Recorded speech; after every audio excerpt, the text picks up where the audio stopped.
শুভ দর্শক, আসসালামু আলাইকুম। আমরা খেতে পাচ্ছি না, আমাদের হোটেল ব্যবসা বন্ধ হয়ে গেছে, আমাদের রুটি রুজি বন্ধ হয়ে গেছে। এদের কারণে এই ক্ষতিগুলো হয়েছে। ভারত কখনো বাংলাদেশের শত্রু না, বাংলাদেশের শত্রু বানাইছে মিডিয়াগুলো। এটা আমার মুখের কথা নয়। বর্তমানে ভারতের ভিতরে, বিশেষ করে কলকাতায়, হোটেল ব্যবসায়ীরা দুকে দুকে মরছে। বাংলাদেশের পর্যটনের অভাবে হোটেলগুলো এক পর্যায়ে বন্ধ হয়ে যাওয়ার মতো উপক্রম হচ্ছে। তাদের যে হোটেল বাণিজ্য রয়েছে এবং তাদের যেই হাসপাতাল বাণিজ্য রয়েছে, তাই 70% বন্ধ হয়ে গিয়েছে অলরেডি বাংলাদেশের সরকার পরিবর্তন হওয়ার পর থেকে। আপনারা কি মনে করছেন? আমি একটা কথা পরিষ্কার বলতে চাই, বাংলাদেশ ভারতের উপর নির্ভরশীল নয়। আবারও বলছি, বাংলাদেশ ভারতের উপর নির্ভরশীল নয়। ভারত অনেকাংশে, প্রায় 20 থেকে 30% বাংলাদেশের উপর নির্ভরশীল। আমি আবারও বলছি, ভারত 30%, প্রায় অনেকটাই ভারত বাংলাদেশের উপর নির্ভরশীল। আপনি জানেন না যে বাংলাদেশ ভারত থেকে প্রায় $10 বিলিয়ন জিনিস আমদানি করে এবং ভারত সেটা রপ্তানি করে। তার মাঝখানে নিত্য প্রয়োজনীয় জিনিস রয়েছে, কিছু ওষুধ পণ্য রয়েছে, এবং বিশেষ করে আমাদের যেই গার্মেন্টস সেক্টর রয়েছে, তুলা এবং কিছু যন্ত্রাংশ বাংলাদেশ আমদানি করে। অথচ শুধুমাত্র বাংলাদেশ রপ্তানি করে মাত্র 1.5 বিলিয়ন থেকে $2 বিলিয়ন। এখন আপনি চিন্তা করেন তার মাঝখানে গ্যাপটা কত, প্রায় $8 বিলিয়ন। এছাড়া প্রতি বছর বাংলাদেশ থেকে রেমিটেন্স আকারে ভারতের যেই নাগরিকরা আছে, অবৈধভাবে $10 থেকে $12 বিলিয়ন শুধু নিয়ে যায়, ইনকাম করে। বাংলাদেশের এই মার্কেট যদি তারা হারায়, প্রতি বছর প্রায় $20 বিলিয়ন ক্ষতি হবে ভারতের। এখন ভারত হুমকি দামকি তো দিত বিভিন্ন সময় যে আমরা বড় দেশ, খাইতে পারবে না, আমরা বন্ধ করে দিব। বন্ধ করতে গিয়ে নিজেদের জুতা এখন নিজেদের গালে পড়তেছে। তাদের মিডিয়াগুলো এবং তাদের ওই অঞ্চলের মানুষগুলো বিভিন্ন রকম রিপোর্ট প্রকাশ করছে এবং উদ্বেগ প্রকাশ করছে। আমি চাই অত্যন্ত খুশির এই ভিডিওটা আপনাদেরকে দেখাই, একটু দেখেন, তারপরে ইনশাল্লাহ এই বিষয়ে আরো বিস্তারিত কথা বলবো। বাংলাদেশি রোগী না দেখার ঘোষণার বিরোধিতা, হাসপাতাল ব্যবসায় ধাক্কা। বাংলাদেশি রোগী না থাকায় বিপাকে কলকাতার হাসপাতালগুলি। ভারতে না গেলে চিকিৎসা হবে কিভাবে, চিন্তায় বহু বাংলাদেশি। বাংলাদেশের রাজনৈতিক পট পরিবর্তনে ভারতের ওষুধ ও চিকিৎসা খাতে ধস। ভারতীয় চিকিৎসা খাত দীর্ঘদিন ধরে বাংলাদেশি রোগীদের উপর নির্ভরশীল ছিল।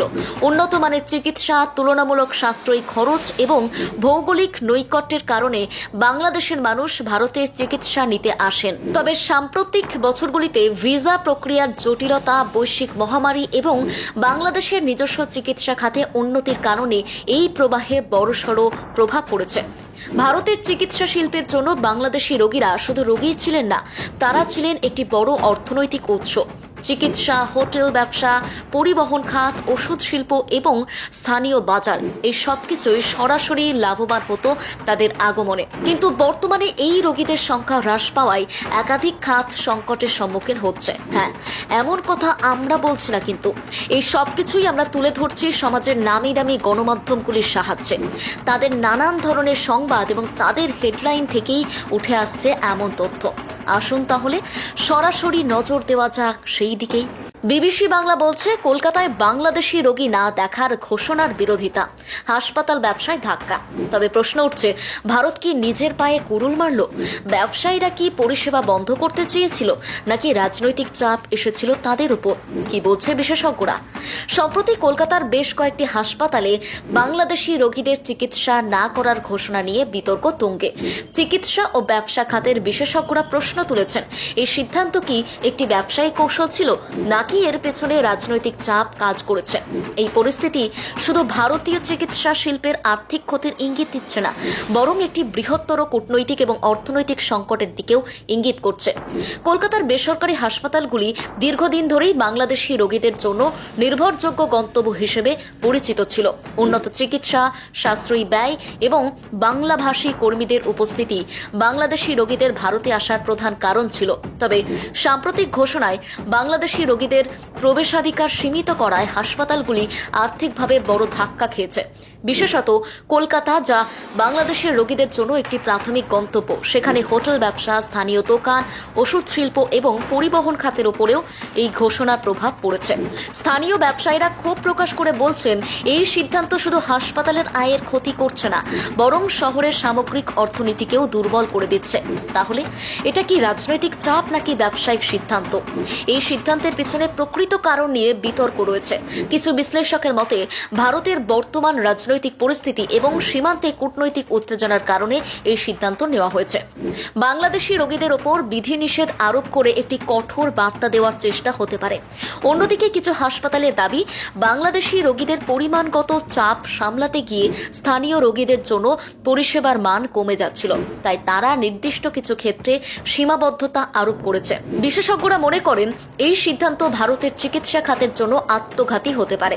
চিকিৎসা পর্যটনের মাধ্যমে ভারত বছরে লক্ষ লক্ষ ডলার আয় করে। বাংলাদেশি রোগীরা এর একটি বড় অংশ।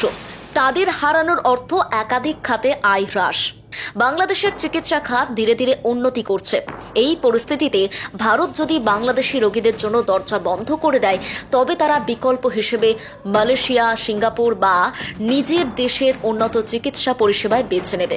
কলকাতার স্থানীয় ব্যবসায়ীরা এই সিদ্ধান্তের বিরোধিতা করছেন। তারা বলছেন, বাংলাদেশি রোগীদের আগমন শহরের ছোট ও মাঝারি ব্যবসাগুলি লাভবান হতো। এখন এই প্রবাহ বন্ধ হয়ে গেলে শুধুমাত্র হাসপাতাল নয়, বরং শহরের অন্যান্য অর্থনৈতিক খাতও ক্ষতিগ্রস্ত হবে। বাংলাদেশি রোগীদের জন্য পরিষেবা সীমিত করার সিদ্ধান্ত ভারতের চিকিৎসা খাতের জন্য একটা আত্মঘাতী পদক্ষেপ বলেই মনে করা হচ্ছে। তবে শুধু বিবিসি বাংলা নয়, জাগো নিউজ 24 বলছে একই কথা। বাংলাদেশি রোগী না থাকায় বিপাকে কলকাতার হাসপাতালগুলো। তাহলে কেন এখনো এই পরিস্থিতি ঠিক করছে না ভারত? দিনের পর দিন হ্রাসের মুখ দেখছে হাসপাতালগুলি, সেখানে কেন এখনো কোনো পদক্ষেপ নিচ্ছে না দেশের সরকার? বাংলাদেশি রোগীদের অভাবে কলকাতার হাসপাতালগুলিতে আর্থিক সংকট তীব্রতর হচ্ছে। বিবিসি বাংলা এবং জাগো নিউজ 24-এর রিপোর্ট অনুযায়ী চিকিৎসা খাতে তৈরি হওয়া এই সংকট শুধু হাসপাতালের মুনাফা কমিয়েই থেমে নেই, এটি শহরের সামগ্রিক অর্থনীতিতেও প্রভাব ফেলছে। তবে প্রশ্ন থেকেই যায়, এমন সংকট সত্ত্বেও ভারত সরকার কেন এখনো কার্যকর কোনো পদক্ষেপ নিচ্ছেন না? আপনারা যে ভিডিও দেখতে পেয়েছেন, আমি তো মনে করি বাংলাদেশের উচিত এই মুহূর্তে ভারতে চিকিৎসার জন্য যাওয়া বন্ধ করা। যদি জরুরি হয় থাইল্যান্ড, সিঙ্গাপুর, যাদের টাকা আছে, মালয়েশিয়া, সেখানে চিকিৎসা করান। আর একান্তই যদি আপনার মনে হয় যে না, কোথাও যাওয়ার দরকার নেই, আমাদের নিজেদের দেশে আমরা চিকিৎসা ব্যবস্থাকে উন্নতি করব, সেটা কিন্তু সম্ভব। চীন অলরেডি প্রস্তাব দিয়েছে, তুরস্ক অলরেডি প্রস্তাব দিয়েছে বাংলাদেশে বিশ্বমানের হাসপাতাল তৈরি করার জন্য। আমরা যদি চীনের সহযোগিতা বাংলাদেশের প্রতিটি জেলায় বিশ্বমানের হাসপাতাল তৈরি করি, এটা কিন্তু বড় কিছু নয়। প্রতিটি জেলায় বিশ্বমানের হাসপাতাল তৈরি করা সম্ভব, শুধুমাত্র সেখানে দরকার সরকারের সদিচ্ছা, যেটা শেখ হাসিনার সরকার হতে দেয়নি, ভারতের উপর নির্ভরশীল করে রেখেছে আমাদেরকে। কিন্তু এখন তো সেটা থেকে আমরা কিছুটা মুক্ত হয়েছে। আমরা যদি বিশ্বমানের হাসপাতাল বাংলাদেশে তৈরি করতে পারি, বিশ্বমানের ডক্টর বাংলাদেশে নিয়ে আসতে পারি, বিশ্বমানের সার্জারি বাংলাদেশে করতে পারি, তাহলে আমরা ভারতে যাব কেন? যে টাকা আমরা ভারতে খরচ করব, সেই টাকা আমাদের দেশের টাকা দেশেই থাকবে। আপনি কি মনে করছেন? আপনার কি মনে হয় যে বাংলাদেশের উচিত নিজেরা এখন স্বয়ংসম্পন্ন হওয়া? আপনি যদি নিজেরা স্বয়ংসম্পন্ন না হতে পারেন, তাহলে যে কোনো সময় বর্ডার বন্ধ করে দিয়ে আপনাকে বিপদে ফেলতে পারে। এখন আপনাদেরও উচিত ভারতে যাওয়া বন্ধ করা, ভারতের টাকা খরচগুলো না করে বাংলাদেশে অনেক নামি দামি হাসপাতাল রয়েছে, সেখানে চিকিৎসা বহন করা। আর বাংলাদেশের হাসপাতালগুলোর কিছুটা দোষ রয়েছে যে টাকা অনেক বেশি খরচ হয়। এই জিনিসটা থেকে মনিটরিং এর মাধ্যমে নিয়ন্ত্রণ করা। আপনার মন্তব্য কি কমেন্ট বক্সে লিখবেন। সব ভালো থাকবেন, সুস্থ থাকবেন। আসসালামু আলাইকুম ওয়া রাহমাতুল্লাহি ওয়া বারাকাতুহু।